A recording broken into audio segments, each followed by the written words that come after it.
संभल में भड़की हिंसा में आग भले ही सामने से शांत हो गई हो, लेकिन अंदर ही अंदर चिंगारी अभी भी भभक रही है।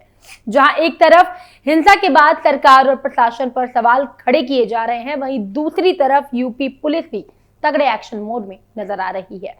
और अब इन्हीं सबके बीच योगी सरकार ने भी संभल हिंसा को लेकर कड़े और बड़े फैसले लिए हैं। और इसी के साथ आज जुमे की नमाज को लेकर भी संभल में स्थिति काफी गंभीर नजर आ रही है।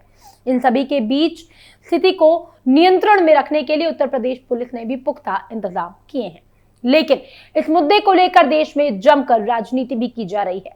तो चलिए संभल से जुड़ी कुछ और अपडेट्स आपको देते हैं, क्योंकि कैपिटल टीवी लगातार संभल मामले पर नजर बनाए हुए है। नमस्कार, मैं हूं आपके साथ प्रियांशु मिश्रा।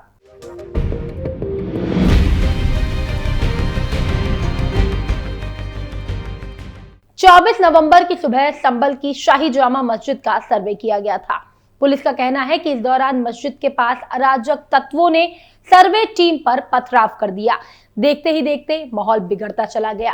पुलिस ने हालात को काबू में करने के लिए आंसू गैस के गोले छोड़े और अराजक तत्वों को चेतावनी भी दी।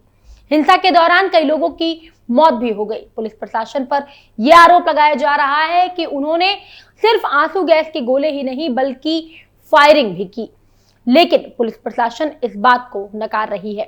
वहीं हिंसा के बाद आज संभल में जुमे की नमाज की जानी है और इसको लेकर यूपी पुलिस ने कड़े इंतजाम किए हुए हैं।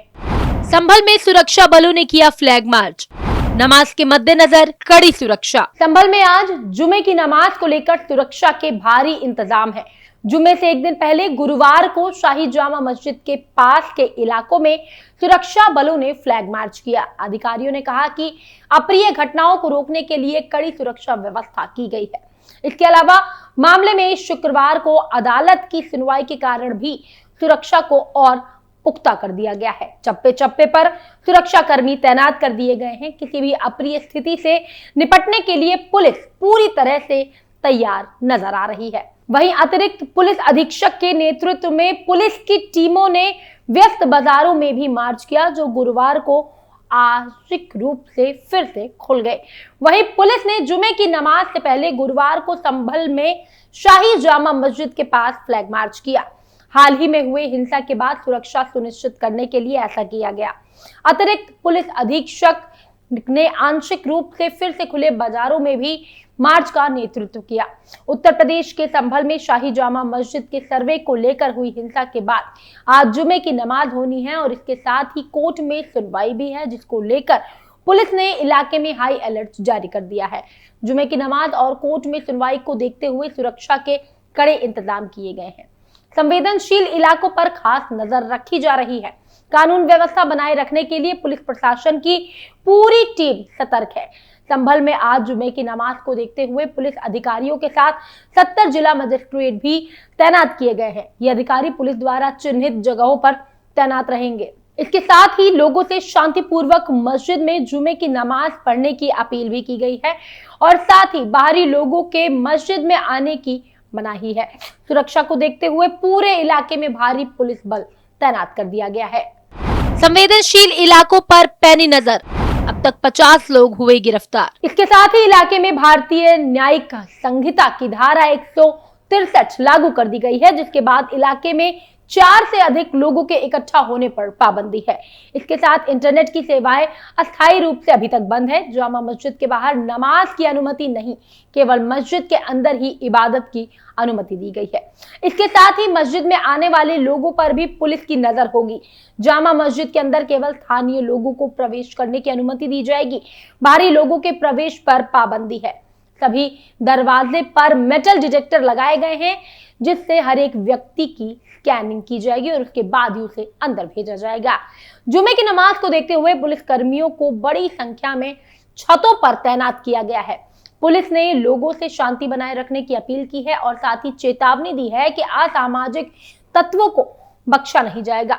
पुलिस ने अब तक 50 से ज्यादा लोगों को हिरासत में ले लिया है। योगी सरकार का बड़ा फैसला, सुप्रीम कोर्ट ने दिया आदेश। उत्तर प्रदेश की योगी सरकार ने संभल में पिछले दिनों हुई हिंसा की न्यायिक जांच के आदेश दिए हैं।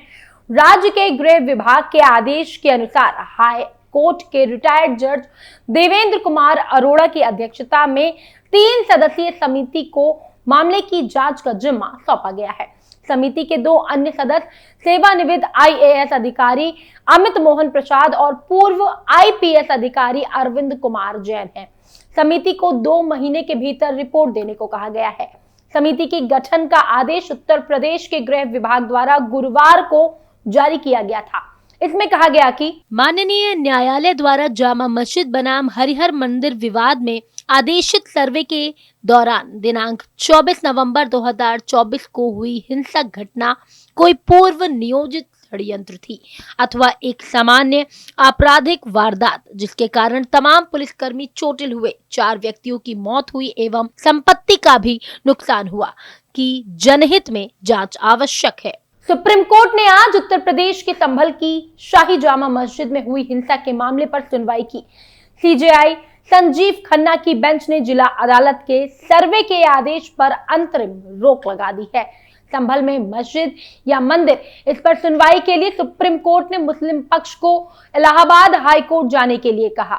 मस्जिद प्रबंधक समिति द्वारा दायर याचिका में 19 नवंबर को जिला अदालत के आदेश को चुनौती दी गई थी। निचली अदालत ने अपने आदेश में मुगल काल में बने संभल जामा मस्जिद का सर्वे करने का निर्देश दिया था। एक याचिका में दावा किया गया कि मस्जिद को प्राचीन हरिहर मंदिर को तोड़कर बनाया गया था। संभल हिंसा के बाद सुप्रीम कोर्ट के CJI संजीव खन्ना की बेंच ने जामा मस्जिद कमेटी की याचिका पर सुनवाई करते हुए जिला अदालत के आदेश पर अंतरिम रोक लगा दी है। जिला अदालत ने मस्जिद का सर्वे कराने का आदेश दिया था, जिसके बाद से वहां पर हिंसा भड़क गई। सुप्रीम कोर्ट ने संभल जामा मस्जिद कमेटी से एक गंभीर सवाल पूछते हुए कहा कि वो जिला अदालत के फैसले के बाद सीधे सुप्रीम कोर्ट क्यों पहुंचे। नियम के तहत पहले उन्हें हाई कोर्ट जाना चाहिए था। CJI की बेंच ने कहा कि उन्हें आगे की सुनवाई के लिए हाई कोर्ट जाने के लिए कहा। तब तक के लिए जिला अदालत के फैसले पर रोक लगा दी गई है। CJI संजीव खन्ना ने कहा कि हम केस की मेरिट पर नहीं जा रहे हैं। हम नहीं चाहते कि इस बीच कुछ भी हो। याचिकाकर्ताओं को आदेश को चुनौती देने का अधिकार है। ये आदेश 41 के अंतर्गत नहीं, इसीलिए आप प्रथम अपील दायर नहीं कर सकते। सुप्रीम कोर्ट ने याचिकाकर्ता से पूछा, आप हाई कोर्ट क्यों नहीं गए?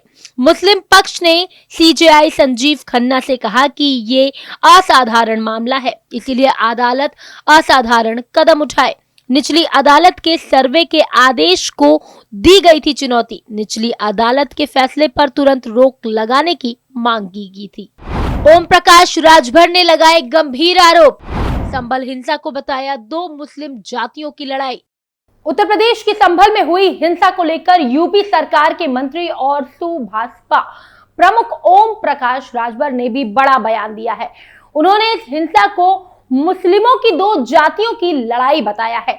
राजभर ने कहा कि कुंदरकी सीट पर भारतीय जनता पार्टी की जीत के बाद मुसलमान 2 जातियों में बट गए हैं। जिन मुसलमानों में यूपी उपचुनाव में बीजेपी को वोट किया, उनसे सपा के समर्थक नाराज हो गए हैं, जिसकी वजह से ये पूरा विवाद हुआ। गुरुवार को ओम प्रकाश राजभर अतरौलिया विधानसभा क्षेत्र पहुंचे, जहां उन्होंने बहेरा ग्राम सभा में भागीदारी को लेकर पार्टी के नेतृत्व में आयोजित कार्यक्रम में हिस्सा लिया। इस दौरान पंचायती राज मंत्री ने संभल में हुई हिंसा को 2 जातियों के बीच की लड़ाई का मामला बताया। उन्होंने कहा कि पठान और सैयद 2 जातियों में लड़ाई हुई। उपचुनाव में मुसलमानों ने भाजपा को वोट किया, जिससे सपा समर्थक नाराज हो गए और उन्होंने मारपीट की। सपा को लगता है कि अगर मुसलमान बीजेपी को वोट करेगा तो उनका वोट बैंक खत्म हो जाएगा। संभल में हुई हिंसा शांत होने का नाम नहीं ले रही है। वहीं योगी आदित्यनाथ भी इस मामले में कड़े फैसले लेते हुए स्थिति को कंट्रोल करने की कोशिश कर रहे हैं, लेकिन संभल में ये हिंसा भड़की या भड़काई गई, ये सबसे बड़ा मुद्दा है। हालांकि पुलिस अपनी जांच में कई तरह के खुलासे कर चुकी है और अपराधियों को गिरफ्तार अभी भी किया जा रहा है। फिलहाल आज की स्पेशल स्टोरी में इतना ही। कल फिर से हाजिर होंगे किसी नए मुद्दे के साथ। तब तक के लिए आप जुड़े रहिए कैपिटल टीवी उत्तर प्रदेश के साथ। नमस्कार।